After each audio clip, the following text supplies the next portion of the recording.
बिस्मिल्लाहिर्रहमानिर्रहीम। अस्सलाम वालेकुम। मैं हाफ़िज़ मोहम्मद काशिफ़ और आप देख रहे हैं मेरा channel technical information portal. Friends, अभी एक न्यू लॉ पास हुआ है जिसमें ख़ास तौर पर निल टैक्स रिटर्न फ़ाइल करने वालों को टारगेट किया गया है कि इनको किस तरह कंट्रोल किया जाए, निल फाइलिंग को किस तरह ख़त्म किया जाए और क्या-क्या चेक लगाए गए हैं, किस तरह कंट्रोल किया गया है और आपने किन बातों का ख़्याल करना है। अदरवाइज़ आपके लिए बहुत ज़्यादा मसला हो जाएगा, क्योंकि ये जो लॉ बना है, बना ही उन लोगों के लिए है जो खाली रिटर्नें फ़ाइल कर देते थे और एफबीआर के पास लाखों नहीं करोड़ों की निल रिटर्न्स आ जाती थी, ऐसी रिटर्न्स आ जाती थी जिसके ऊपर कोई टैक्स पे नहीं होता था। तो इस दफ़ा आपने इन चीज़ों का ख़्याल करना है और मैं आपको बताऊँगा कि एफबीआर ने किस तरह टारगेट किया है। पहले तो ऐसा होता था कि स्टूडेंट्स के लिए भी कंपल्सरी हो गया था, क्योंकि अगर उन्होंने अपनी फ़ीस पे करनी है तो उसके ऊपर विथहोल्डिंग टैक्स कट रहा होता था और विथहोल्डिंग टैक्स से बचने के लिए स्टूडेंट्स भी अपने आप को फाइलर कर रहे होते थे। बैंक अकाउंट ओपन करवाना है या कोई भी छोटा-मोटा काम करना है, विथहोल्डिंग टैक्सेस लगाए गए थे, तो उसके लिए हाउसवाइफ़ भी अपने आप को टैक्स रिटर्न फाइलिंग करवा रही थीं, रजिस्टर्ड कर रही थीं, लेकिन उनकी इनकम तो कोई नहीं थी, स्टूडेंट्स की इनकम तो कोई नहीं थी। और ऐसे लोग जो कि 6 लाख से कम अर्न करते हैं, लेकिन विथहोल्डिंग टैक्स से बचने के लिए अपने आप को रजिस्टर्ड कर रहे थे, तो उनके लिए भी मसला था। वो मसला ये था एफबीआर के लिए कि वो भी अपने आप को रजिस्टर्ड करके टैक्स रिटर्न फाइल करते थे। अब वो टैक्स तो नहीं पे कर सकते क्योंकि उनकी इनकम भी 6 लाख से कम है, तो वो खाली टैक्स रिटर्नें जमा करवा रहे थे। इस सूरत हाल में एफबीआर के पास लाखों नहीं करोड़ों खाली रिटर्नें आ रही थीं।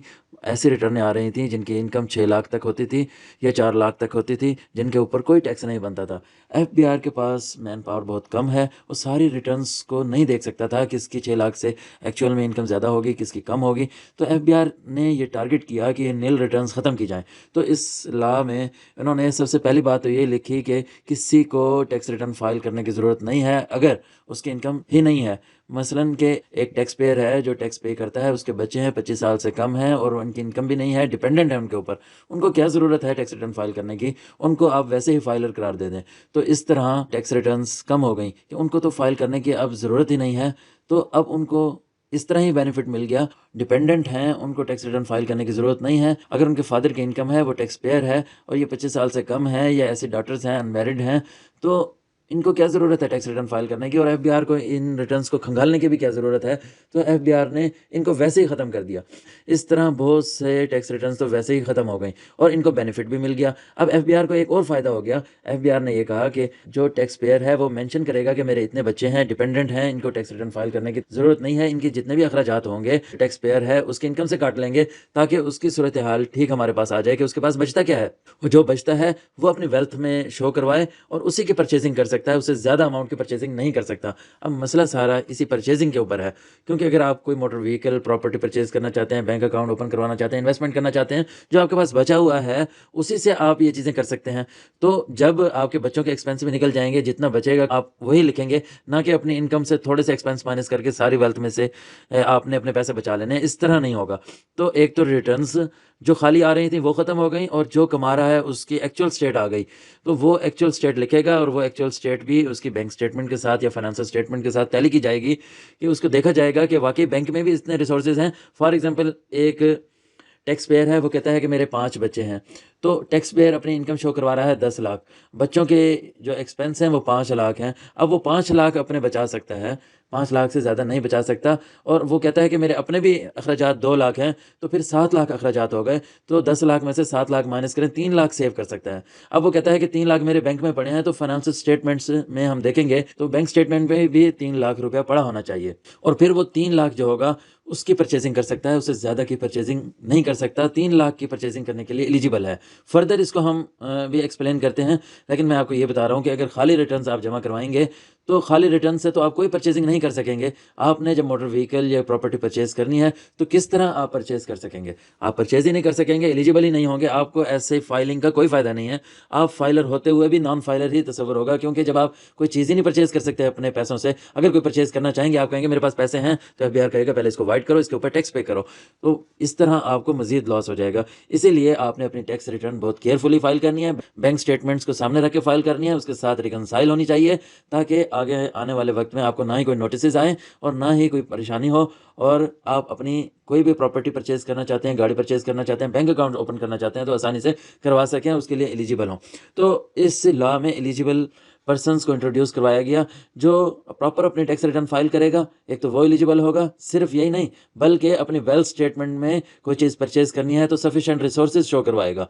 सफिशिएंट रिसोर्सेज क्या हैं वो भी हम आगे डिस्कस करते हैं। मीन्स कि जो खाली टैक्स रिटर्न फाइल करेगा उसके तो रिसोर्सेज ही नहीं होंगे वेल्थ स्टेटमेंट में, वो किस तरह कोई चीज़ परचेज कर सकेगा। और ये जो रिसोर्सेज हैं उसकी फाइनेंशियल स्टेटमेंट्स के साथ टैली होने चाहिए और फाइनेंशियल स्टेटमेंट्स में भी उसके रिसोर्सेज उसको शो करवाने पड़ेंगे एलिजिबल होने के लिए। तो सफिशिएंट रिसोर्सेज क्या हैं? आपके वेल्थ स्टेटमेंट में अगर शो हो रहा है कैश या इक्विवेलेंट एसेट्स, उसके आप 130% की परचेजिंग कर सकते हैं। फॉर एग्जांपल आपका जो बैंक स्टेटमेंट है, बैंक बैलेंस है 100K है, यानी कि 1 लाख रुपए है, परचेजिंग आप 1,30,000 की कर सकते हैं। फिर 30,000 की यानी कि आप बोरोइंग अगर करते हैं, कर्जा लेते हैं, तो उसकी भी कंडीशंस हैं जो कि मैंने ऊपर वीडियोज़ में मैंने आपको बताया था कि कर्जा किन कंडीशंस पर एग्जेम्प्ट है, अदरवाइज उसके ऊपर भी आपको टैक्स पे करना पड़ जाएगा। उसकी 3 कंडीशंस मैंने आपको बताई थी कि जो दे रहा है वो एनटीएन होल्डर हो, आप बैंकिंग ट्रांजैक्शंस के थ्रू आप अपना कर्जा लें और इसके साथ साथ आपके पास इसका लोन एग्रीमेंट भी होना चाहिए, यानी कि एविडेंस वगैरह भी होने चाहिए, तो आपका कर्जा एग्जेम्प्ट होगा। तो इन सूरतों में एलिजिबल पर्सन्स आप होंगे और तभी आप ये चीज़ें परचेज़ कर सकेंगे। इसीलिए आपको पता चल जाना चाहिए कि नील रिटर्न आपके लिए कितना नुकसान है और आपको बाद में किन परेशानियों का सामना करना पड़ सकता है, नोटिस का भी सामना करना पड़ सकता है, क्योंकि एफबीआर के पास अब बैंक स्टेटमेंट्स का भी डाटा है। बैंक स्टेटमेंट्स के ऊपर मैं वीडियो बना चुका हूँ कि क्या फ़िल्टर लगाए गए हैं और किन की बेस पर आपको टारगेट किया जाता है, आपके एक्सपेंसेस देखे जाते हैं। तो ये सारी चीज़ें मैं आपको ऑलरेडी डिस्कस कर चुका हूँ। इसके ऊपर मेरा कोर्स भी है जो कि आप नो हाउ लेने के लिए, अपनी टैक्स रिटर्न खुद फाइल करने के लिए और अपनी रिकॉर्ड कीपिंग करने के लिए एक अकाउंटिंग का कोर्स है और टैक्स रिटर्न फाइलिंग करने के लिए टैक्स का कोर्स है। इसके साथ साथ हम पर्सनल असिस्टेंस भी देते हैं। आप जब टैक्स रिटर्न फाइल करने लगते हैं तो ये आप कोर्स हमारा बाय कर सकते हैं। और अगर आपने टैक्स रिटर्न फाइल करवानी है तब भी आपके पास नो हाउ होनी चाहिए कि कहाँ आपका टैक्स सेव हो सकता है, कहाँ नहीं हो सकता। तो नील टैक्स रिटर्न आपने फाइल नहीं करनी और ना ही किसी ऐसे बंदे से करवानी है जिसको टैक्स रिटर्न फाइल ना करने आती हो, आपकी नील फाइल कर दे या गलत फाइल कर दे, आपकी बैंक स्टेटमेंट के साथ टैली ना होती हो। तो इन चीज़ों का आपने ख्याल करना है। सफिशिएंट रिसोर्सेज का भी आपको समझ लग गई है। सफिशिएंट रिसोर्सेज में आपकी लेटेस्ट टैक्स रिटर्न देखी जाएगी। फॉर एग्जाम्पल 2025 में आपकी परचेजिंग करना चाहते हैं, 2024 की रिटर्न के में देखी जाएगी। उसकी वेल्थ स्टेटमेंट में आपके पास जितना कैश होगा या इक्विवेलेंट एसेट होंगे उतनी की ही आप परचेजिंग कर सकेंगे, उससे ज़्यादा की आप परचेजिंग नहीं कर सकेंगे। तो आपने अपनी टैक्स रिटर्न बड़े केयरफुली फाइल करनी है। उम्मीद करता हूँ आपको ये मेरी वीडियो पसंद आई होगी। अगर पसंद आई हो तो मेरे चैनल टेक्निकल इन्फॉर्मेशन पोर्टल को सब्सक्राइब जरूर कीजिएगा। इसके साथ ही हाफिज़ मोहम्मद काशिफ को इजाज़त दीजिएगा। नेक्स्ट वीडियो तक के लिए अल्लाह हाफिज़।